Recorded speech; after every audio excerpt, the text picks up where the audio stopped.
ka lang on the stage, on the Yep. screen ka na din. Yes! TV Eto debut! guys ako na magsabi ng fun fact. Dapat initially Choreographer po ako si dapat ng Stars on Shay the sa Floor. Stars on the Oo, hindi Yes. siya Contestant. digital dance Kumbaga. star.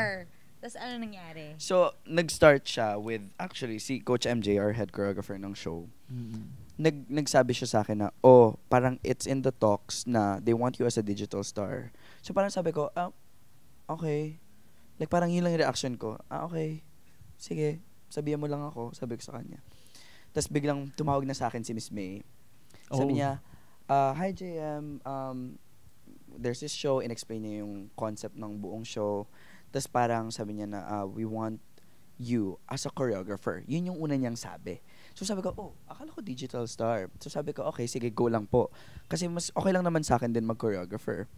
So sabi ko, sige po, ganyan, just let me know when can we meet para ma-discuss natin lahat ng details. Tapos, edi set na yung utak ko na choreographer nga ako.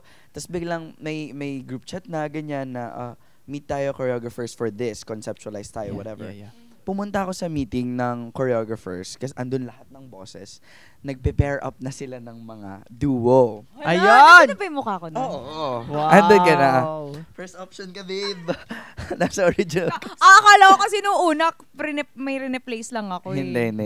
Andun na, may mga, as in may pairings na doon. Tapos may mga open spot pa na pinifill in nila. So, assign na sila, ganito, ikaw yung ganito, ganyan. And sabi ko, listen lang ako, sige po, ganyan. Tapos parang, yung isa sa mga bosses, parang sabi niya, pagpasok ko pa lang ng room, sabi niya, ikaw yung napapanood ko, ganyan. Ang galing-galing mo sumayaw. Tapos sabi ko, ay, thank you po, ganyan. Ganun lang ako. Tapos parang sabi niya pa sa akin, sabi niya, kulang pa kasi kulang pa yung digital star. Hindi ako tinanong kung gusto ko. Sabi niya, may marirecommend ka ba? Sino ni-recommend mo? Sabi ko, ay, sige pa, wait lang. Check naman ako check. ng TikTok. So, ay, si ganito po, ganyan, si ganito po. Kasi nga, pinipair up nila na maganda yung chemistry. Yung visual. Lahat. Baga lahat ng kailangan i-consider talaga. Tapos, edi, yun na nga. Tapos na yung meeting, blah, set na ako na mag-choreo. Tapos, biglang, the next day, tumawag ulit si Miss May. Ay, sorry, JM. We want you as a digital star na. Okay. Tapos sabi ko, hindi ko alam kung feel ko na parang, wait, parang choreographer dapat ako, diba? Yun yung usapan, di ba? Oo, like parang, bakit bigla niyo akong ginawang cast? Tapos sabi ko, nagdalawang isip ako actually to join the show. Kasi, iniisip ko lang naman, parang, ang dami ko rin ginagawa, ganyan. Tapos parang for me, parang, ano pa bang kailangan kong patunayan, ganyan, sa pagsasayaw. So sabi ko parang, kaya ko naman tong gawin outside eh. Pero tinake in consideration ko din na, siguro it's time na magkaroon ng magandang representation of dance sa national TV. Yes. Na alam mo yun, makita ng tao yung standard na kung ano dapat yung dancer, kung gaano kahirap maging dancer. Yung ganon, 'di ba? Kasi Dear parang basketball. feeling ko for the longest time din, parang yung mga dancer, it's always in the shadows, the backup of the artist, ganyan. But when in fact, dancers are artists, you know? Yes. Hindi madali. Lahat ng ginagawa ng dancers, from conceptualizing, making a choreography. So sabi ko nun, baka ito na yung time na maging voice and an inspiration to the dancers like in the community na kaya mag-represent ng dance on a national level na hindi lang hanggang dito yung dancer. Ganun. So sabi ko, sige, I'll accept this, ganyan. And nung una, akala ko pa parang it's gonna be a work thing, you know? Parang, ay, sige, punta ako dito, work to, tas alis ako. Pero I ended up na sobrang na-enjoy ko siya, yung process. Kasi parang growing up, parang I have this structure na training, training. Kumbaga, sanay na ako sa structure na yun. And then, may system akong sinusunod sa training, ganyan. May routine parang, ka na. Oo, may routine. this sa Stars on the Floor, I kind of felt free to explore my dancing like artistry. So, ayun din, sobrang na-enjoy ko siya. I grew close with the people around me din. So, napamahal na din talaga ako sa show.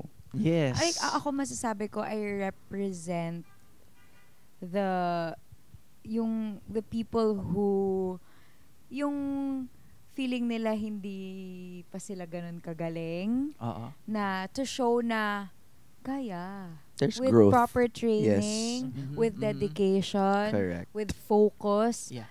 Kaya With injuries. even with injuries. injuries. Oo nga, no? Yung isa pa yun. Isa pa yun. Hindi man pantay pa, pero at least you're trying. There's Yeah. always growth there kasi we're Correct. pushing ourselves. Mm-mm. At history, first ever top dance star. Wow. Yeah. Ay, oo nga pala. Ipagyayabang ko lang So, naman kamusta? yun. Oo nga pala. Ipagyayabang How was ko that lang. experience? How was How's that? No, experience? sobrang, actually, isa yun sa mga favorite episodes ko pa din. Wow. Kasi nga, yun yung first. So, parang, Mhm. grabe talaga yung energy na binuhos ko Yes. talaga doon. As in, basta, nakwento ko na to before na, nag-rehearse na nga siya noon, before pa kami mag-rehearse together. Na, Kinento ko yun nung nakabasa ako ng hate comment. pero ayun, nung first time ko siya ma-meet, sobrang passionate niya na. Alam ko na, Yeah. deep into this siya, to this show, na, ay kailangan niya mag-deliver. Kasi I was expecting na, syempre, nakapag-work naman ako with a lot of artists. Pero not a lot of artists kasi are really passionate. In a sense na kapag sayaw, ay parang feeling ko, ay paanohin niya lang to, M&M sayaw. Pero siya talaga kasi, talagang Mhm. inaaral niya, nagtatanong siya. Wow. Like parang, anong pwede kong gawin dito? Ako naman si Turo. Si Turo naman. Bakla, ganyan. Oo. Marcel. Siyempre. Ganun. Very ganun yung eksena talaga. Tulungan lang. And so, super, sabi ko pa nun, kailangan manalo tayo. Oh. Sabi ko, kailangan manalo tayo kasi first episode to. Statement yun, sabi ko. Paandar talaga Competitive kami kahit talaga. tech rehearsal. Ano kami talaga? Give All the give, out. ganun Oo, give. all out na kami Wow. nun. Tapos si Maki pa yung coach namin, Oo. guys. Tayo na Manalo hindi tayo. papatalo yun. Oo. And nung first episode, parang yung wala pang competitive spirit sa cast. Oo. Pre. Parang hindi pa sila Nakakapapa. sobrang laban na laban eh. Pero Eh, kami, Tsaka wala pang cash kami- prize masyado nun. Kami be! Honest kami lang. laban na laban kami nun. As in, nagulat sila sa pyesa namin. nagulat sila. Nung nanonood sila ng rehearsal, Mm. naloka sila na parang, hala, Ay. ginagalingan nyo naman masyado. Ganito pala yung level na kailangan Lalo natin na abutin. nung dance-off. Oo. Parang hindi rin, kasi first ever dance-off yun. So, hindi pa alam ng mga naming cast kung gaano ka todo yung mga gagawin sa dance-off. Eh, nag-ano kami doon? Pang, pang, pang, pang. As in, gulat na gulat yung mga tao nun na, hala, ginalingan nila masyado. Yeah. So, competition to yung gagawin ko. Competition to be. Gagawin ko. Diba? Pinagsama mo pa kami. Correct. Competitive ako. Totoo, Alam nyo yan. Totoo. Oo, Super. actually. Diba? So ngayon naman, with your current partners. Ayun na nga, Kamusta naalala kayo? ko pa, Kamusta kayo? nag-uusap-usap pa kami nito. Sana tayo na yung Oo. permanent. Sana tayo na yung permanent. Tapos binulungan ako nito mga F5. Parang hindi yata tayo yung duo, ganun. Tapos, Oo. sabi niya, kilala niya na daw sino yung duo ko. Sabi ko, ayoko malaman, malulungkot ako. Oo. Tapos, edi nakakarinig-rinig na nga ako na si Josh. Sabi ko, Parang may lungkot. ay, sinabi ko to sa kanya very recently. Sabi ko, alam mo, nung una kong naririnig na ikaw yung kaduo ko, nag-pray talaga ako na hindi ikaw sana. Alam niya at alam mo to. Alam mo mo to. to. Kaya sabi ko, bakit naman siya? Siya na nga lang yung part ng cast na hindi ko pa yata nakausap more than 2 sentences. Tapos, siya pa yung Correct, magiging correct. kaduo ko. Ano ba Yeah. naman tong buhay na to? Ako nung una talaga, ang inaay ko lang naman talaga na, nung umikot na, ang inaay ko lang is ikaw or si Ate Glyza. Pero si Oo. Ate Glyza kasi, takot ako sa kanya. Mm. Parang she has this energy kasi nung diagnostics pa lang na, I'm Glyza De Castro. Ganon. Nakakatakot naman kasi talaga. Kasi yung eksena, di Mas ba? yung Iba- face niya iba pa na ba kasi, yung aura diba? niya? Siya, Oo. diba? Glyza yun eh. Oo So nga. parang hindi ko Naka-red rin, hair pa ka.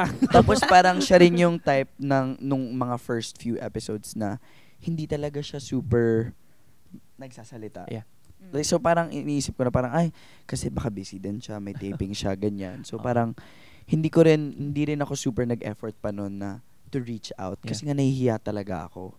So parang, nung after namin ikutan ng partners, parang, inaay ko lang talaga noon. Sabi ko, please, si Thea or si Ate Glyza. Kasi sa lahat nga ng nakita ko, parang silang dalawa yung napaka-competitive. Nice. So sabi ko, it's either one of them kailangan maka-pair ko. Kasi sabi ko, gusto ko, I'm going into this competition to compete and win. Wow. Diba? Ganun talaga eh. Kumbaga, Grabe. kahit sabihin mo na show to, Yeah. this is a competition. Be, may 1 million dito, be. Yun yung usapan eh. Yun nga. 1M, be. 1M, guys.